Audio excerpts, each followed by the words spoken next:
شفت واحدة بتفصص لجوزها السمك.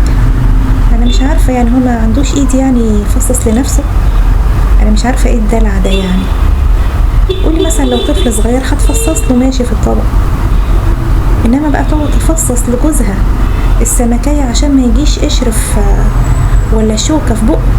انا مش عارفة والله يعني ايه ده. يعني ده ستات اخر زمن الحقيقة يعني. ده على ايه ده كله يعني.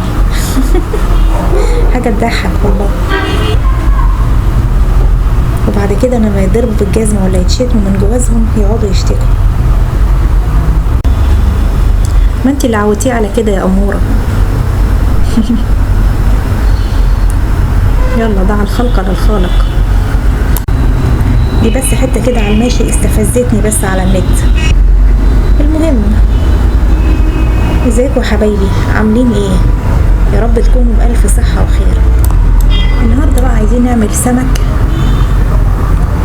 صحيت النهاردة الصبح عايزة اكل سمك، بس مش عايزة اكل حاجة مقلية بقى وكفاية بقى القلبظة اللي الواحد فيها.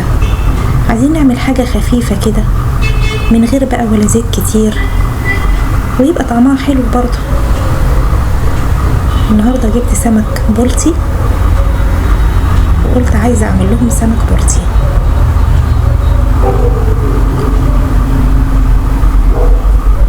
بس زي ما بقول لكم عايزاه يبقى خفيف، مش عايزاه يبقى تقيل شارب بقى زيت. هو طبعا لما بيبقى مقلي بيبقى طعمه احلى طبعا، بس احنا عايزين ناكل حاجة خفيفة ما تحميش على قلبنا،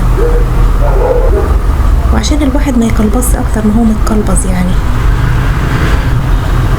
فقلت اعمل لهم سمك مقلي في الفرن بحبة زيت قليلة. مهما هتحطي زيت مش زي القلية. القلية بتملي الطاسة كلها زيت، انما ده يا دوبك بتحطي يعني حاجة بسيطة. وكمان الزيت غالي كمان يعني، مش معقولة يعني نخلص ازازة زيت على قلية سمك. فيلا بينا نعرف ازاي عملت السمك المقلي ده من غير زيت. المهم نسمي الله، وجبنا بقى ايه، سمك بلطي كده متوسط. ما نجيبش الكبير قوي ولا نجيب الصغير قوي. هو الكبير حلو برضو، بس الكبير هيوزن كتير يعني. السمكتين ممكن يوزنوا كيلو، انما لما يبقى متوسط يعني الكيلو بيعمل له بتاع 5 سمكات كده او 6 سمكات. انما لو صغير هتشتري قشر، هتشتري قشر وراس، مش هتشتري لحمة. فاحسن حاجة نجيب المتوسط، ولا هو كبير قوي ولا هو صغير قوي. احنا ممكن طبعا ننضفه عند الراجل، بس يعني عشان عندي قطة فانا باخد بقى ايه النظافة بتاعتها دي وهي ايه بتاكلها. انما لو عايزين تجيبوه متنضف جاهز انتوا حرين يعني. هو عامة تنظيفه مفيش اي صعوبة يعني. بتشيلوا القشر اسهل، بتشيلوا القشر منه بسكينة كده بتحكوه، وبعد كده بتفتحوا بطنه وتنضفوا المصارين اللي جوه وتشيلوا النخشوفة بتاعت الراس وبس كده يعني. ونظافته يعني ما فيهاش اي مشكلة يعني. بس في ناس بقى بتكسل او بتقرف، فممكن تجيبه بقى ايه متنضف جاهز.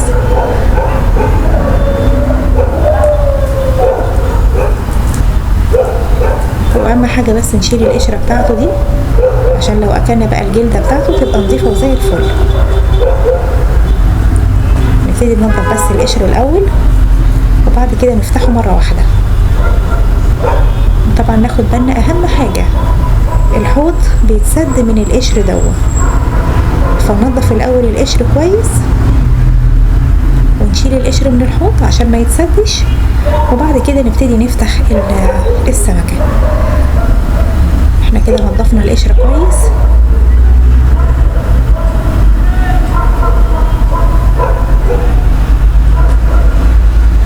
اهم حاجة الحوض ما يتسدش. وبعد كده نبتدي بقى نفتح السمكية. طبعا لازم تتفتح بمقص، ونبتدي بقى ننضف البطن بتاعها كويس وننضف النخشوش.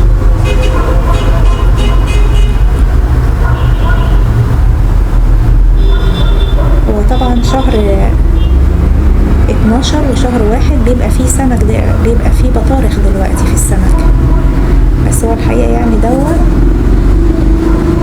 ما فيهوش بطارخ.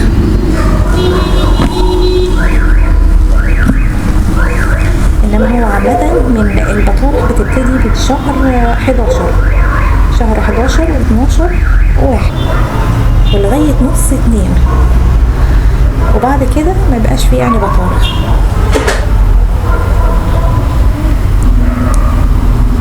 اهو بقى بننضف كويس،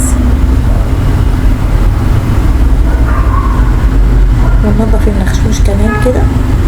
في ناس بتشيل الدماغ بتاعته او الراس، بس يعني هي مش هتخسر، يعني هيبقى شكلها برضو حلو بالراس بتاعتها يعني. نفتح بقى سمكية كده ونشيل ننضف كل الأمعاء بتاعتها. اهي دي طلع فيها بطروخة اهي،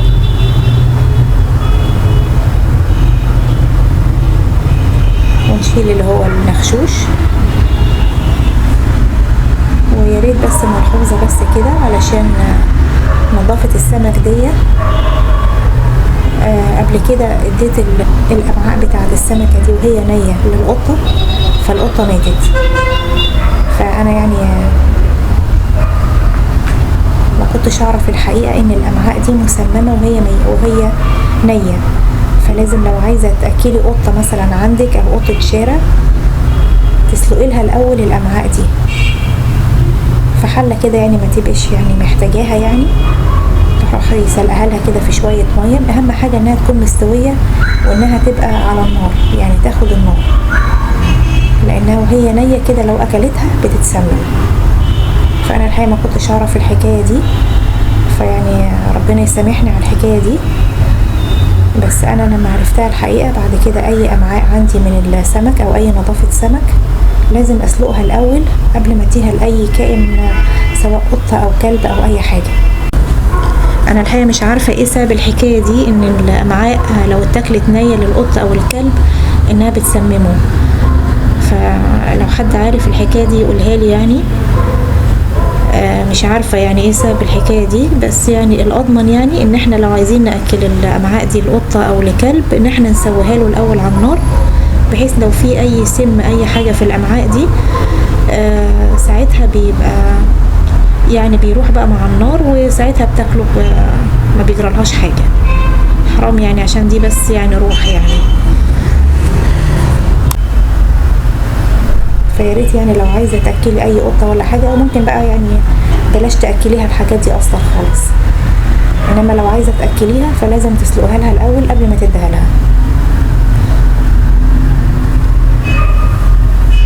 ودي معلومة بس كده يعني حبيت ان انا اقولها لكم، علشان يعني حرام دي روح برضو مهما كانت، يعني سواء كلب او قطة هياكلها، فيعني علشان بس ما نشيلش ذنبهم. بس كده خلاص تنظيف السمك بقى زي الفل اهو. شلنا الدماغ والراس وكل حاجة وبقى زي الفل، والسلسلة بقت زي الفل اهي. احنا ممكن بقى نعمله كده بالسكينة، نخرطه بالسكينة، نعمل له شكل كده يعني. وانا الحقيقة يعني بعد ما قطعته وعملته بالسكينة، هي طبعا السكينة ما كانتش حامية معايا فغلبني شوية في التقطيع. يعني لازم تكون السكينة حامية علشان تعملي الحركة دي. هي عامة يعني بعد ما عملت الحركة دي ما حسيتش بأي فرق، يعني هي مجرد بس يعني منظر كده وخلاص. بس يعني لو مش عايزة تعمليها بلاش، مش مهم يعني. يعني عشان التتبيلة تدخل جوه يعني السمكة يعني. بس والله يعني ما جاتش على الخرطة دي، يعني التتبيلة هتدخل في الخرطة دي، تعمليها مش هتعمليها مش مهم. الحقيقة الشكل ده بيبان اكتر في الآلية، لان هو بيفتح في الآلية اكتر. انما بما ان احنا يعني مش هنقليه وهنحطه في الفرن، فيعني ما ظهرش قوي الحكاية دي، فما فتحتش قوي زي ما بتقليه. هو اهم حاجة تكون السمكية كده جلسة وتكون طازة، لان السمكة لو مش طازة مهما تعملي فيها ومهما تتبلي فيها مش هتبقى طعمها حلو. اهم حاجة يبقى السمكية طازة. انما بقى السمك هو الحاجة الوحيدة اللي ما ينفعش بقى نقول ان احنا بقى نغطيها بالتتبيله وكده، هيبان طعمها. اولا هيبقى ناعم معاكي، وتاني حاجه هيبقى طعمه مش حلو وهيبقى طعمه زفر. فلازم تكون السمكه طازه، يعني دي ملهاش حل تاني، لا اما السمكه طازه لا اما الواحد ما ياكلش سمك احسن. عشان كده في ناس كتير ما بتحبش السمك، لانها اساسا لو اكلته طازه مش محتاجه ولا تتبيله ولا اي حاجه، هو شويه ملح وليمون وهيبقى زي الفل معاكي. انما لو السمكيه مش طازه مهما تحطي فيها هتبقى برضو زفره في الاخر وهيبقى طعمها مش حلو. عشان كده طبعا يا بخت اللي هم السواحل، الناس اللي قاعده في السواحل سواء اسكندريه بقى او السويس او بورسعيد او الحتت اللي فيها البحر دي، بيبقى عندهم السمك طازه على طول اول باول. فالحقيقه يا بختهم يعني. انما بتوع القاهره يا عيني هم دول يعني بيتنشأوا على اي سمكيه كده، وعبال ما بيجي لنا السمك ما بيبقاش طازه قوي زي ما بتاكليه في المدن الساحليه دي. بيبقى السمكيه لسه بتلعب كده وطازه، ويعني زي ما بقول لكم كده ما تحطيش اي حاجه عليها، هو شويه ملح وشويه ليمون وخلاص على كده، وهتبقى زي الفل وتبقى طعمها جميل. والله ساعات في السواحل دول بيشووه من غير ما يتغسل حتى، وبيبقى طعمه زي الفل، يعني تكوني كده شماه كده زي اكنه كباب كده. فيا بختهم بقى اللي قاعدين في السواحل. ونبتدي نجهز التتبيله. هنحط حته توم كده كبيره، توم مهروس. بيقولك التوم المهروس ده ملوش اي فايده، لما بيتحط في الفريزر الفايده بتاعته كلها بتروح. ده غير كمان لما يتحط على النار برضو الفايده بتاعته بتروح، يعني بنحطه لمجرد الطعم بس الحقيقه مش هناخد منه اي فايده. عايزين ناخد الفايده ناكله ني، غير كده مش هنلاقي اي فايده منه. ونجيب فلفلايه كده حاميه او فلفلايه بارده زي ما احنا عايزين، وحزمه كزبره، ونحط معلقتين ملح، معلقتين صغيرين او معلقه كبيره، ومعلقتين كمون، ومعلقتين كزبره، ومعلقه كركم، ومعلقه شطه، بس كده. ونضربها بقى ايه في الكبه. هي تتبيله بسيطه خالص عشان تدي بس نكهه حلوه للسمك. وطبعا زي ما بقول لكم لازم تكون السمكه طازه، لو السمكه مش طازه مهما تحطي عليها تتبيله مش هتبقى حلوه.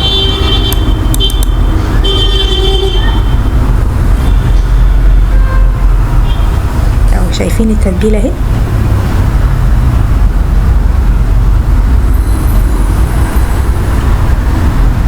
ونجهز بقى السمك اللي احنا نضفناه، ونبتدي بقى نحشي السمك بالتتبيله دي. ندخل بقى ايه كل التتبيله دي بقى ايه في السمكيه. هو ده بقى اللي هيدي طعم ايه للسمك.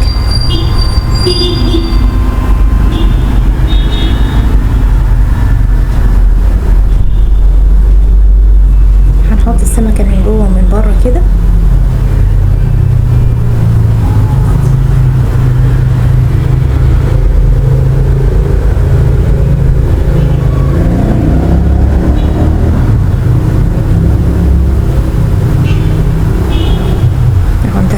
كل التتبيله الحلوه دي بقى جوه السمكه كده.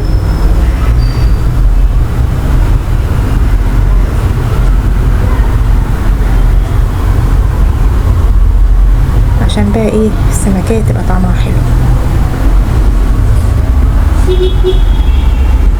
ونحط بقى ايه ليمونه، واول ما نحط ليمونه على السمك لازم نسويه على طول، يعني ما نعصرش الليمون على السمك ونسيبه، لان الليمون ده هيهري السمك.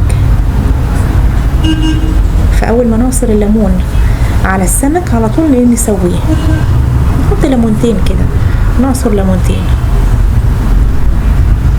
عشان يعني لو في اي زفاره ولا اي حاجه. ده غير ان الليمون كمان ايه بيمززه. ونحط راس الليمونه دي جوه الايه جوه راس السمكه، ونتبل بقى من جوه كده ومن بره كده بالليمون عشان يبقى ميزز بكده وطعمه حلو.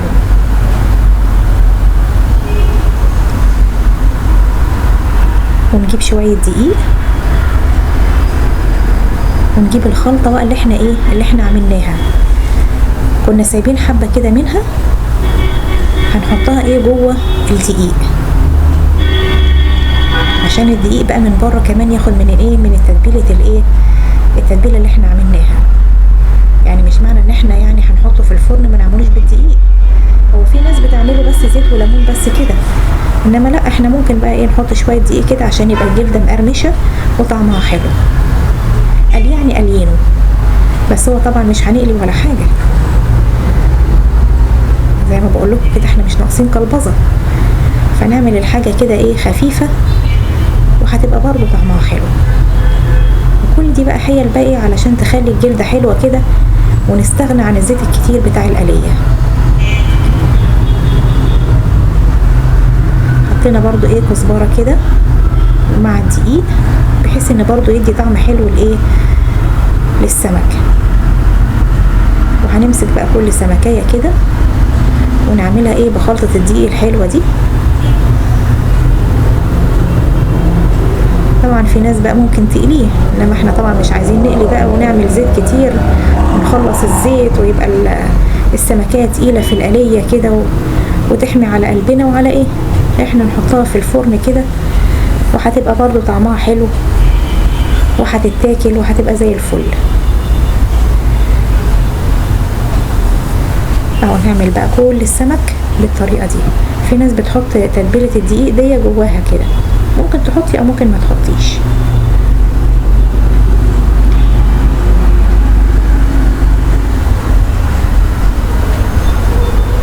اهو نمسك كل سمكيه كده بقى ونبدرها بالدقيق.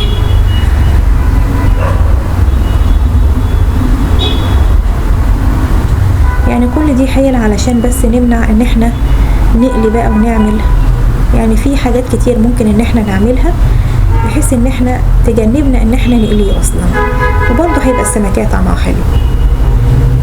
ونجيب صاجة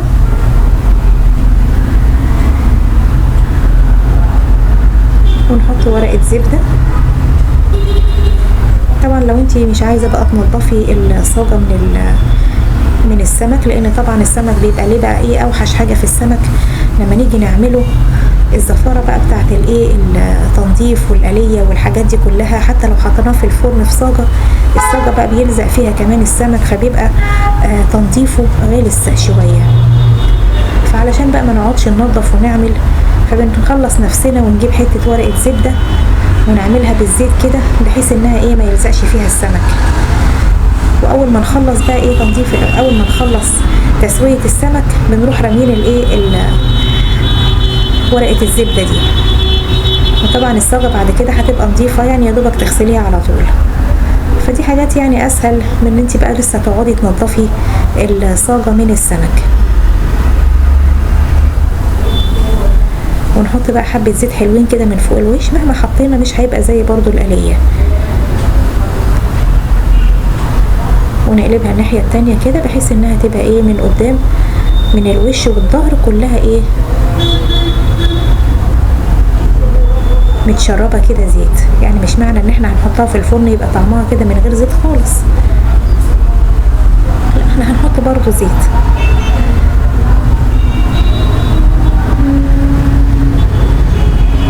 ونرصصه كده في الصاجة، ونحط الليمونة بقى اللي احنا عصرناها دي في كل رسلة، في كل راس سمكية. يعني هتدي منظر حلو كمان، يعني هتبقى تخلي طعم السمكية احلى كمان. بس كده. ونبتدي ان احنا بعد كده نحطه في الفرن على نار متوسطة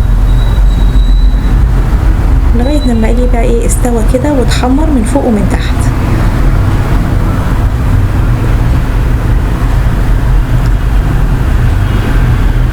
هو هنا بعد ما طلع من الفرن، هو طبعا والله كان شكله احلى من كده، بس انا عايزه اقول لكم ان هو والله طعمه زي الفل وجميل وخفيف، وبالهنا والشفا على اللي بياكله. السلام عليكم.